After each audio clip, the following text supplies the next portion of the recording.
Welcome everyone to this Library Journal Professional Development webcast as a part of the Commons, the alumni community for Library Journal's Professional Development Program.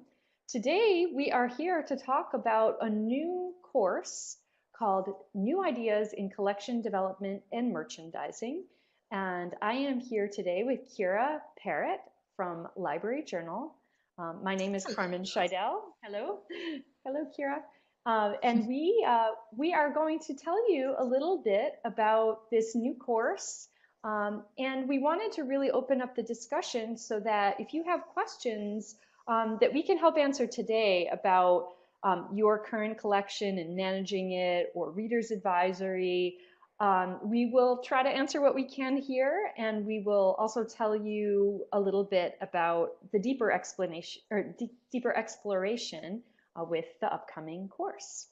So Kira, can you tell everyone a little bit about your background and what you do for Library Journal? Sure. Hi, everyone. I'm Kira Parrott. I'm the reviews director for Library Journal and School Library Journal. So all of the reviews that you see in your issues of those magazines come through the departments that I'm sort of in charge of and I work with. We review both over School Library Journal and Library Journal about 12,000 different titles every year, about 6,000 for each magazine. And we're talking about books as well as other media, audiobooks, DVDs, apps, the whole gamut. We have editors here in our editorial offices who are specialists in a subject area or a genre. So, for example, I'm the subject specialist for middle grade fiction for children. So, those are the books that I assign to various reviewers and edit. We have other editors who do romance or historical fiction or just nonfiction biographies, things like that. So our job is to collect, to receive, I should say, all of the books and other materials that are being published every year, and there's thousands upon thousands, and it seems like it increases every year. So much is being produced for all ages, and we sort through it and we decide which books and other materials we're going to send out for professional review to our core of reviewers and columnists. And then we edit those reviews and we work closely with our reviewers on crafting them so that they're useful to you guys, to the librarians, to the collection development specialists who need to know not just what the book is about, although that's obviously a big thing, a summary of the subjects covered or the genre, but also that analysis and evaluation. Is it good? Is it bad? Is it an essential purchase that everyone should have, at least one or 20 copies of, or something that's additional for larger collections, that kind of thing. You probably are familiar if you read our reviews with the verdict, that final statement on all reviews that sort of like gets to the heart of the matter in a nutshell. Should I buy it or not? So that's what I do. I spend a lot of my time thinking about all the different materials that are coming out and how we can better help collection development librarians spend their money wisely. Excellent. That is absolutely the mission. Well, today I wanted to give you some background on the online courses that Library Journal is running in partnership with my company, EdMaker. Um, I am the co-founder of EdMaker. It's an online learning consultancy, and we partner with media companies like Library Journal to really help them produce unique experiences in online learning. And so I thought we would get started today with a bit of a discussion on how this new ideas in collection development and merchandising class will work. And Kira can speak a little bit about some of the speakers who will be a part of the course. And we can take it from there. And throughout, you're welcome to post any of your questions within the chat. So a part of what makes this online learning experience unique is that each week participants will join live webcasts within this platform that you're in now. So you will have a chance to connect with guest speakers from various libraries across the country, in addition to people who are representing businesses with a unique position that will hopefully inform your work. So each week we meet up here, you'll meet each other, share resources and links, and participate in the chats via instant message.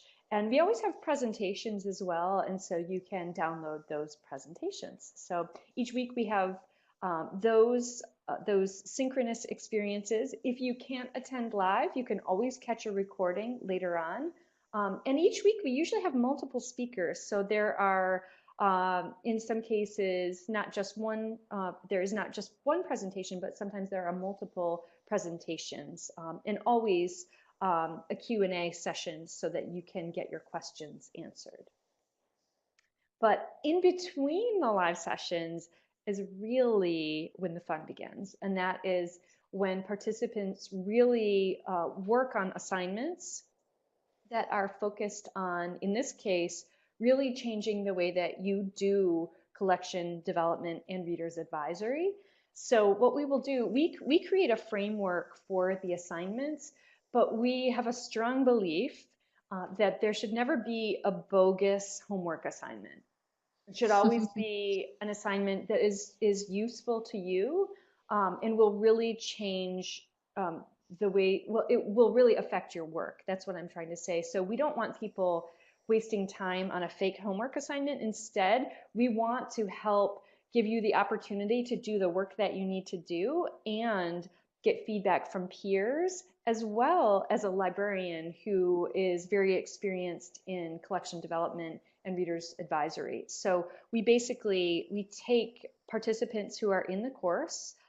Everyone attends the live sessions, as I said, but then you will work with a small peer group of roughly 20 to 25 people, and you will have an instructor, essentially a librarian, who functions as a group facilitator. So that to me is the true value of the course, that you will come out of it with a new plan in place for your library's collection. So these weekly assignments will, will hopefully inspire you and push you a little bit. And we provide those deadlines. And we structure the work so that it is challenging, but there's a human element here. So we ask people to do what they can. Again, the work is for you, and so that at the end of the course, you get the outcome that you want. So with that, I guess I want to ask people, do you have any questions about the course structure? I'd be happy to answer those now. And if not, we can go ahead and start to look at the speaker roster. We have amazing guest speakers. These courses are really structured like conferences in a way, where you attend these sessions and do the work as well in the back end. So go ahead and let us know if you have any questions. And Kira, I want to turn it over to you. Our first speaker is Sarah McNally from McNally Jackson Independent Booksellers.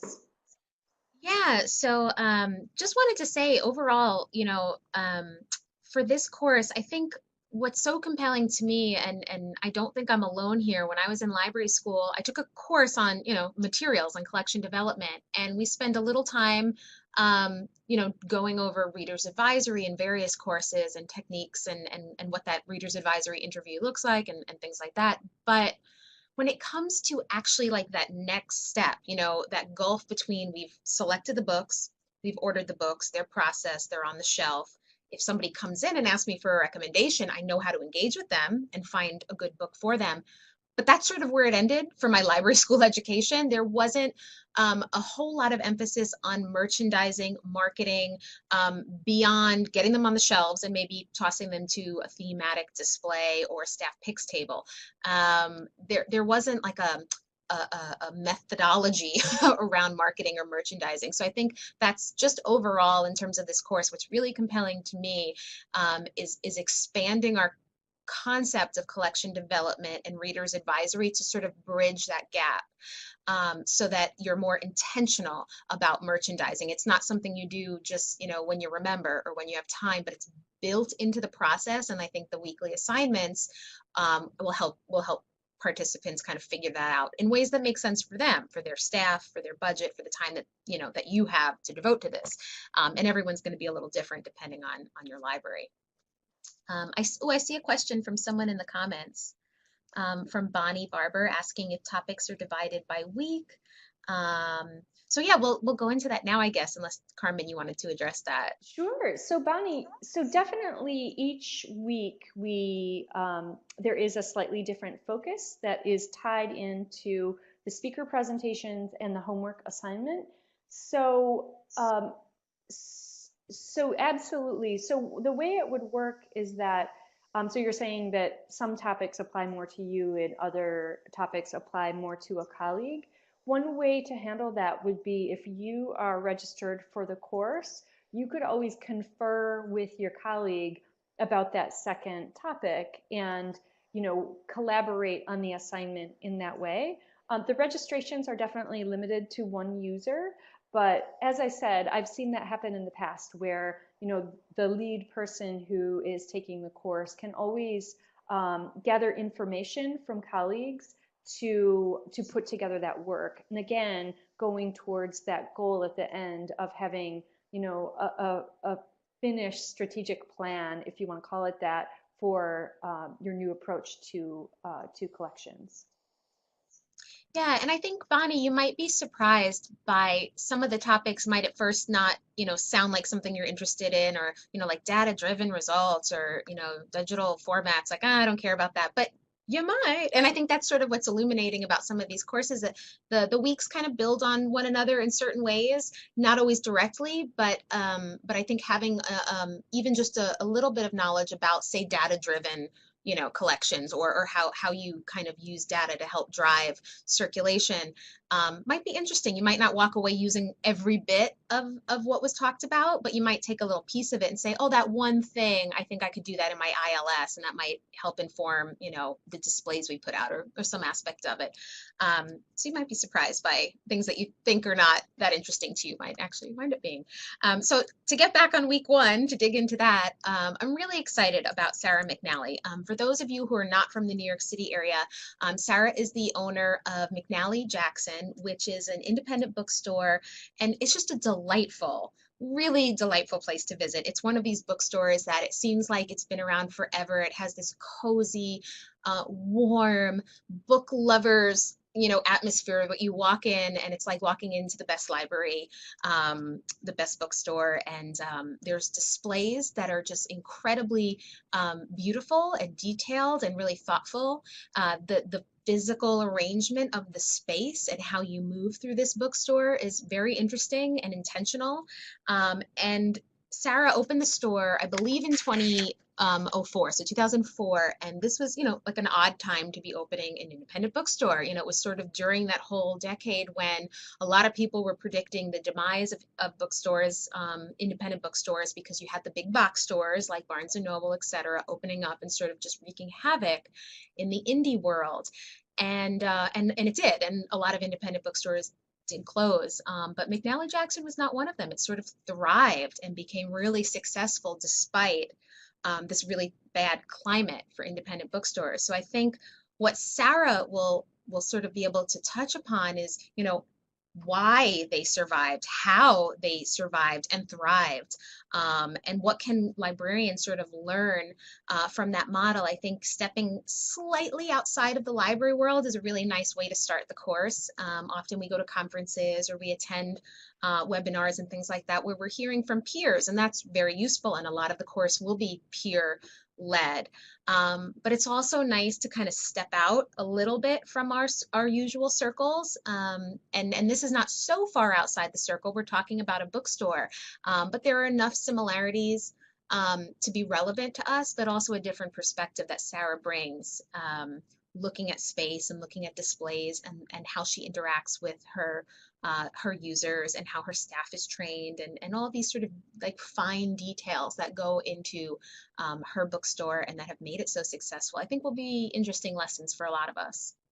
Absolutely. I mean, a part of the intention in with this session when we were planning it was to bring in an outside voice, as you said, and Sarah does that beautifully. And so, in her session, will be very visual and show exactly how she does it. And as you know, the motivation for an independent bookstore is similar to that of a library. You want to see people finding the topics in the books that they want and need, and so she will specifically tell how she does that at McNally Jackson. So let's take a look at week 2. So this is a 4-week program, and in week 2 we have Cynthia Orr. What can you tell us about Cynthia? Yeah, so Cynthia Orr is now at Overdrive, but she wasn't always. She, I believe, was a librarian and readers advisory specialist before her life at Overdrive. So she brings an interesting perspective because she can talk sort of from both sides of that equation. And I think the idea of expanding our RA footprint is really interesting because I think when most of us think of RA and doing readers advisory, it's that one-on-one. It's that patron coming into me asking me for X or asking me for, what's a great book or whatever that is. And then you build that relationship. You have that interview, you go through the process, you walk through the shelves, you might pull something off a display. But the idea of an RA footprint as something physical, or virtual, as it may be, but this sort of expansive view where it's not just person coming to me, but you're anticipating patron needs. You're kind of building in, it could be displays, it could be things like shelf talkers, it might be things on your website, it might be form-based RA. There's lots of, I think, ways that we can sort of do readers advisory more proactively rather than waiting for patrons to come to us. So I think that's what really Cynthia has expertise on, in sort of thinking about a more expansive view, a more anticipatory readers advisory experience. Excellent. So why don't we take a look at week 3? We've got 2 speakers lined up, Becky Spratford and Michael Santangelo. Yeah, if you guys haven't heard of Becky Spratford, she is like the RA guru. I'm very excited. And of course, Michael Santangelo is a local friend here in New York. He works at Book Ops, which is the mega processing, collection development, selection depot for both New York Public Library and Brooklyn Public Library, where a very tight-knit but powerhouse team of selectors and collection development people buy for many branches. I think over several hundred altogether. So I think this week 3 is really interesting because we're kind of continuing that thread of rethinking RA and being more intentional about the RA that we're doing. Sort of building it into a more formalized process rather than something that's informal that we, again, we buy the books, we get them in-house, we make sure they're cataloged correctly and labeled correctly, we get them on the shelf. And then we kind of wait around for people to ask us about them.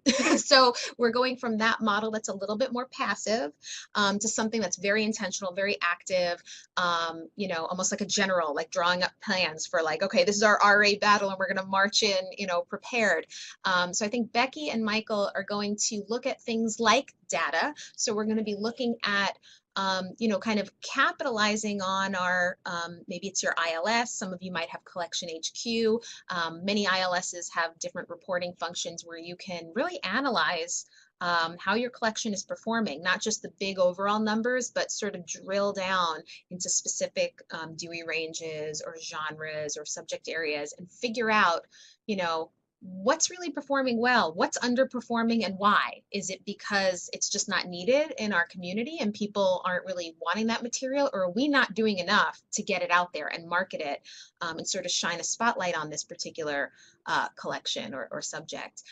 So I think they'll talk a little bit about how we use data, what we should be looking for, maybe some formulas. And I imagine that'll be part of the weekly assignment that week, is to sort of think about, look at your ILS or whatever system you have in place that collects this sort of data, figure out what you can do to kind of drill down. And then what is your next plan of action? Okay, we have the data. We might also look at demographics and survey information for our town, our community, or city, which is always changing and ever evolving. And when was the last time we did that, with an eye towards collection, with an eye towards readers advisory? Are those two things, meeting up in the ways that they should? And then, okay, we've got the information, we've got the data, then, what what plan of action do we put in place? And again, that'll be different for every library, depending on how many staff members you have, your budget, how much time you can devote to this, and that's where that personalized individual groups will be really useful to say, okay, learn this. I was able to play around with my ILS and get this data, but what then? And I only have me, let's say, or I only have two other people who can help me. What do I do? And hopefully that'll sort of be surfaced in those weekly sessions with your personal smaller group. Absolutely. You know, the other piece that we'll touch on a little bit in week three, when thinking about Reader's Advisory, is how to train staff. So for people who do have either staff members or volunteers who are in roles where they might be guiding patrons, we have some ideas about how to train staff, how to that is a fun component of this as well. So let's take a look at week four. Week four with the beautiful photos of our speakers, Stephanie Anderson and Ike Pulver.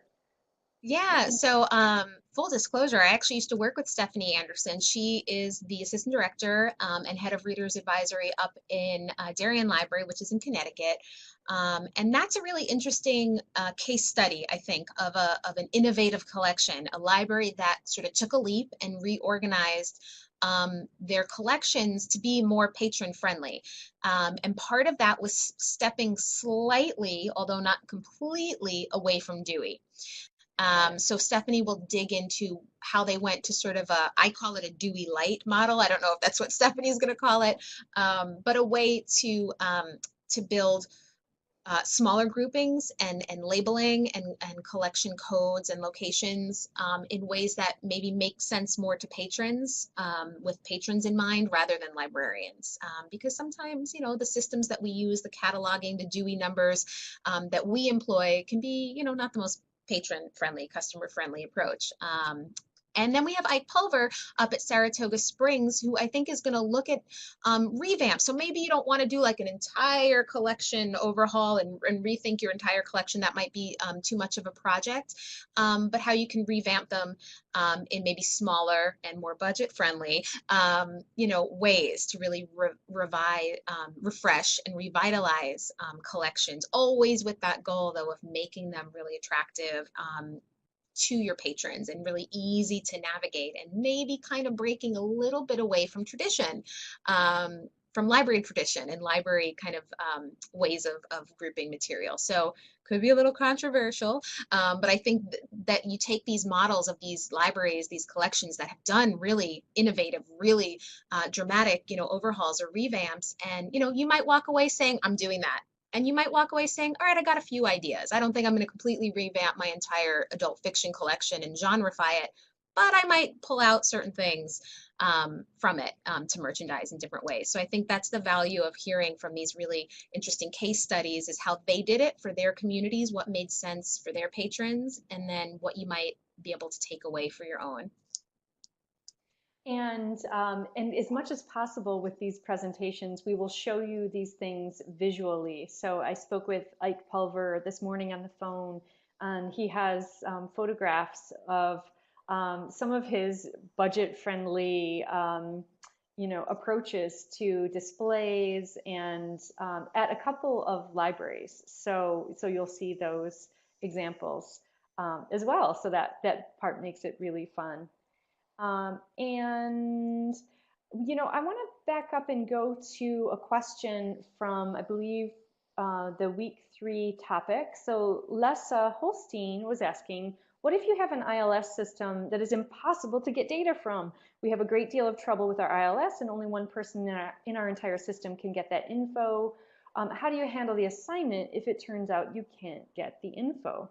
So Lessa, I have great news. So the assignments definitely encourage you to gather data like that, but they also encourage you to gather data that you can get. So this would include things like asking employees for feedback very specifically. So you could do it in a very structured way, through a form or poll or survey, or you could do it informally at a meeting or at a brainstorm. So we encourage things like that.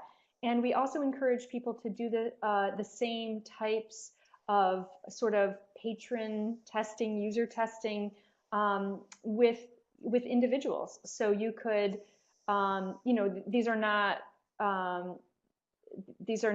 intended to be the same as gathering data, but from the ILS, but it's more like getting that kind of input that you wouldn't normally get as a part of your routine day. So we will push you in a variety of ways to do that. We would also, with the assignment, you were saying that the one person has access to the data. So definitely, like, we would encourage you to have a conversation with that person and see if there, if you poke, if there is additional information that you can get. So again, and in some cases, people will be from all kinds of libraries with all different systems. So definitely, we're used to situations like this coming up, and we would have you adapt the assignment so that you could do it. Yeah, Uh, I was at a one-day conference last week, and we were having these sort of informal discussions, and it was about RA. And one of the participants, we were sharing our biggest takeaways, and one of the participants said the biggest thing that she had heard that day and that really stuck with her was lead from where you are. And I loved that because the idea was at this particular conference, there were librarians who were, at the very high level directors where they could make a lot of strategic decisions, where they have access to, all the data, all the information, and then people who are working the front desk, and maybe only have this much of influence in terms of what they do on a daily basis and the interactions they have with patrons. And but that was okay because she said, there's ways that we can kind of find empowerment within even a smaller role, let's say. So I think that that's a really good point, Carmen, that, I think the assignments and the ways that we engage with the course will be really cognizant of that and understand that we have librarians from all across the spectrum. And some people will be, at a level where they can affect, change really, really high. And some people will be at a lower level where they can affect change on a more personal level with their patrons and gather data maybe more anecdotally or one-on-one. And that's still incredibly valuable. Yes, and this feedback that we're providing applies to you as well, Lucy. So you were saying that your IT department keeps kind of a strong grip on some of the information. So this is also very common. So we would basically have you adapt the assignment. It's even possible if you don't have access to any of the data, we would push you to go out and get a little of your own sort of patron feedback. That's what I would call it, not strictly data, but it is a Mhm. form of data. And definitely in speaking with different departments or your team of colleagues, you could gather information that way. In some cases, um, for readers advisory, for instance, like we've got some great examples that the speakers will cover and that we'll cover in some of the group discussions, just tips and ideas for kind of pushing beyond what you currently do. I mean, that's really the value of something like this. It forces you, well, not forces you, but it sort of it provides inspiration and new ideas. And then we push you a little bit to go out and do it and to experiment and report back. And I think the structure of a deadline always helps with that. So what other questions do people have? Is there anything that we can answer so far? I guess as your questions are coming in, I can tell you a little bit more about the online classroom experience.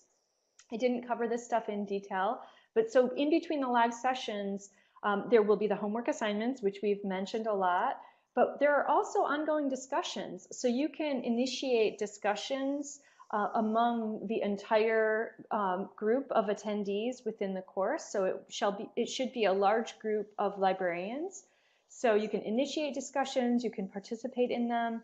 And I will say this, as someone who works with all kinds of industries and people, the librarians courses are always the best because librarians are so amazing at sharing resources and really helping people. I don't have to tell you this, you guys know this, but I can tell you that I appreciate seeing it in action and that it really means that the value that you will get from the discussions is great. It's phenomenal, actually. So there will be discussions, there will be the homework that I mentioned.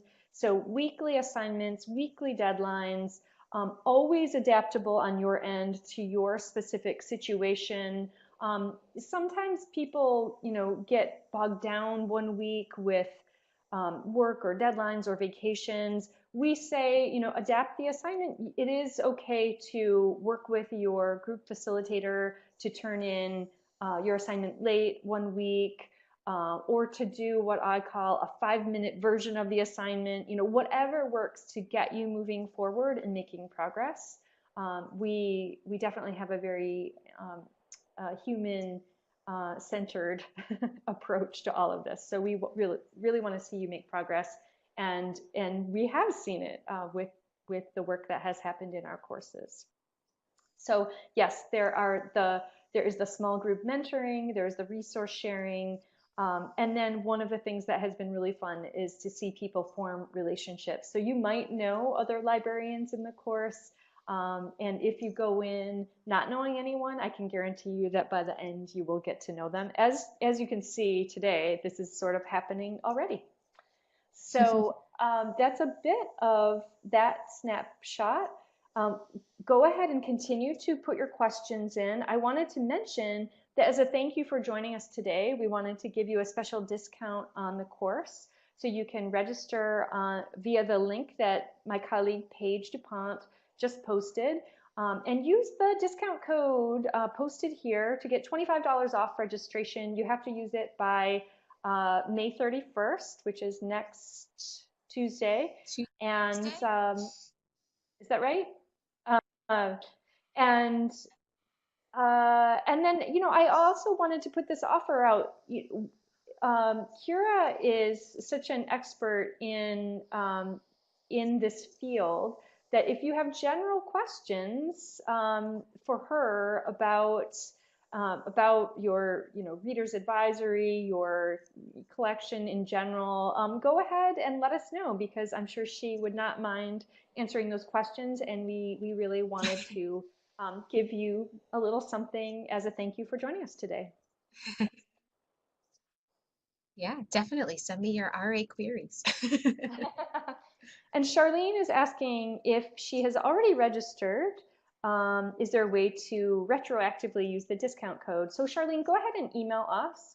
You can email learn@edmaker.co, and we will connect you to customer support at Library Journal, and we will get the discount applied. So yes, we can do that. So, well, it looks like we have answered the questions. If people continue to have questions, you can always email learn@edmaker.co. That's my email. And then I'll answer the questions if I can, and if they're very focused on the subject matter at hand, then I will reach out to Library Journal. And Lara is saying, what are the dates and times of the live sessions, and what happens if you can't make them? So if you check out that link, Lara, it lists the whole program. And we did something unusual with the program this time. So let me bring this up on my screen so I can see it and tell you. So the sessions are Wednesday. They start off on Wednesdays from 1 to 2 p.m. Eastern. So weeks 1 and 2 are consecutive Wednesdays, 1 to 2 p.m. Eastern. Weeks 3 and 4 are consecutive Tuesdays at the same time. So Tuesdays, 1 to 2 p.m. Sometimes if we have two speakers, they go until 2:30. Those are all Eastern time. So, and they're all posted. You can schedule them. If you can't make it then you can watch a recording within the online classroom. So just like today's session will be recorded and we'll send out that link, you will be able to access all of those sessions recorded. And then you can still participate in the discussion because we post links to an online discussion forum. So even if you're watching at home at 10 p.m. and you have a question or a topic that you want to talk about, you can always post it in the discussion forums within the online classroom. Those discussions happen throughout the course. So it's really it extends for weeks actually. So for live sessions are over 4 weeks, but the discussions continue beyond that as people are wrapping up homework for a couple of weeks. Yeah, any other questions? Well, I think we will wrap here. If questions continue to come in, I will answer them in the chat, or you can email me at learn@edmaker.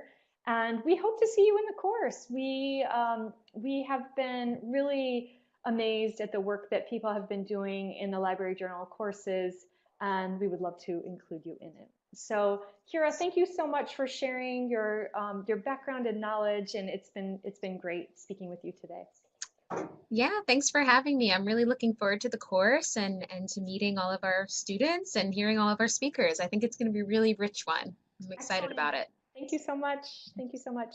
And Hoda is asking, what is the total cost of the program? The course was free. Today is free. The course is not free. It's very intensive, and so it is.